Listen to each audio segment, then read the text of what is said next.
नतीजे आने से पहले बिहार विधानसभा चुनाव के एग्जिट पोल ने उड़ा दिए इन 5 दिग्गज नेताओं के होश। डिप्टी सीएम और सीएम की कुर्सी भी खतरे में। टेंशन में बीजेपी, इन 5 नेताओं की हार तय। जिन्हें जीत समझ रहे थे लोग, जिनकी जनसभा में लगती थी भारी भीड़, उल्टा हो गया पूरा खेल। बिहार में हो गया खेल। डिप्टी सीएम का सपना रह गया मुंगेरी लाल का सपना। अपनी सीट नहीं बचा पा रहे ये 5 दिग्गज नेता।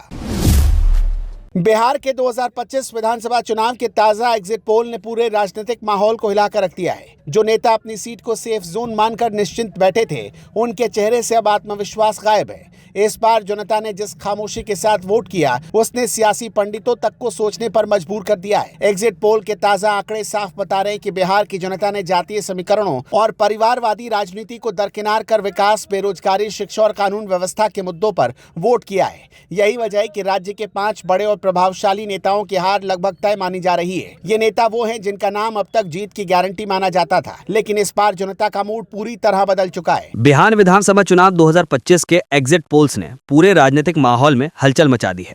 इन पोल्स ने साफ संकेत दे दिए हैं कि इस बार जनता ने बड़ा फैसला किया है। महागठबंधन को उम्मीद थी कि जनता उसके पक्ष में आएगी, लेकिन नतीजे इसके बिल्कुल उलट नजर आ रहे हैं। Matrize, P Marq, Peoples Pulse, Chanakya Strategy और न्यूज 18 जैसी प्रमुख एजेंसियों के सर्वे के अनुसार एनडीए को 133 से 209 सीटें मिल सकती हैं, जो कि बहुमत के आंकड़े 122 से काफी अधिक है। वहीं आरजेडी नीत महागठबंधन को सिर्फ 70 से 102 सीटें मिलने का अनुमान है, जो 2020 के चुनाव से लगभग 40 सीटें कम है। इन आंकड़ों से साफ है कि बिहार की जनता ने इस बार स्थिरता को वादों से ऊपर रखा है। पार्टीवार आंकड़ों की बात करें तो जेडीयू को 58 से 71, बीजेपी को 67 से 70, आरजेडी को 57 से 69 और कांग्रेस को सिर्फ 11 से 14 सीटें मिलने की संभावना जताई गई है। वहीं प्रशांत किशोर की जन सुराज पार्टी, जिसे एक समय तीसरा मोर्चा कहा जा रहा था, उसे एग्जिट पोल्स में मात्र 0 से 5 सीटें मिलने का अनुमान है। यानी पीके फैक्टर पर जनता ने भरोसा नहीं किया है। यह एग्जिट पोल न सिर्फ गठबंधनों की ताकत का आईना है, बल्कि कई बड़े और पुराने नेताओं की हार की भविष्यवाणी भी कर रहा है। सबसे पहले बात करते हैं तेजस्वी यादव की।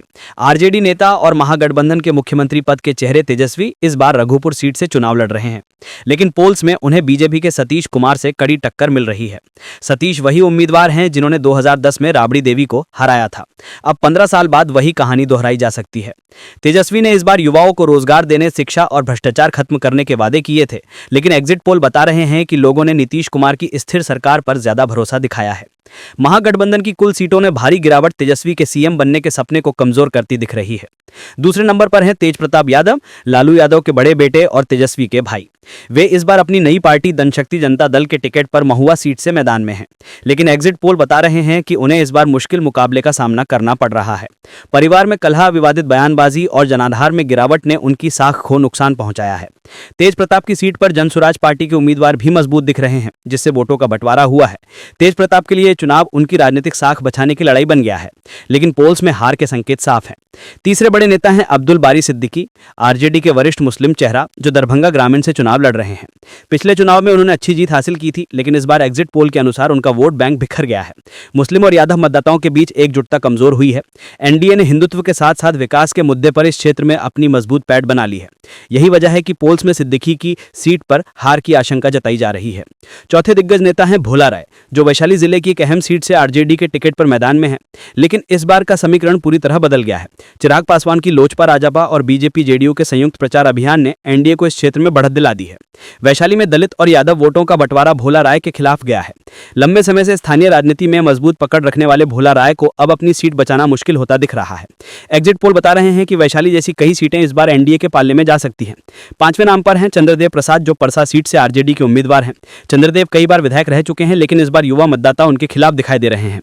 स्थानीय मुद्दों की अनदेखी, क्षेत्र में विकास की कमी और एनडीए की आक्रामक रणनीति ने उनका समीकरण बिगाड़ दिया है। पोल्स में उनके विरोधी उम्मीदवार को बढ़त मिल रही है। माना जा रहा है कि इस सीट पर आरजेडी का किला ढह सकता है। इन पांचों नेताओं की संभावित हार सिर्फ व्यक्तिगत नहीं है, बल्कि पूरे महागठबंधन की कमजोरियों की निशानी है।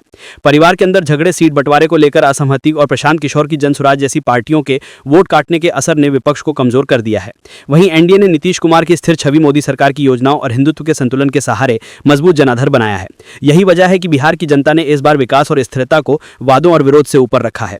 एग्जिट पोल्स ने जो तस्वीर दिखाई है, उससे साफ है कि बिहार में एक बार फिर नीतीश और मोदी की जोड़ी का जादू चल रहा है। रहा है। लोगों ने महागठबंधन के वादों की बजाय सरकार के काम को तवज्जो दी है। अब नतीजों से पहले ही राजनीतिक हलकों में चर्चा है कि अगर ये आंकड़े सही साबित हुए तो बिहार में विपक्ष के लिए सबसे बड़ा झटका होगा। अब सबकी निगाहें 14 नवंबर की मतगणना पर टिकी है, जब असली तस्वीर सामने आएगी। लेकिन एक बात तय है, बिहार की जनता ने इस बार राजनीति की दिशा बदलने का संकेत दे दिया है। अब सवाल यह है कि क्या महागठबंधन इस हार से सबक लेकर खुद को फिर से खड़ा कर पाएगा या बिहार में एनडीए का दौर लंबे समय तक कायम रहेगा। आपको क्या लगता है, बिहार की जनता ने इस बार सही फैसला किया या कोई गलती दोहराई? अपनी राय कमेंट में जरूर बताएं।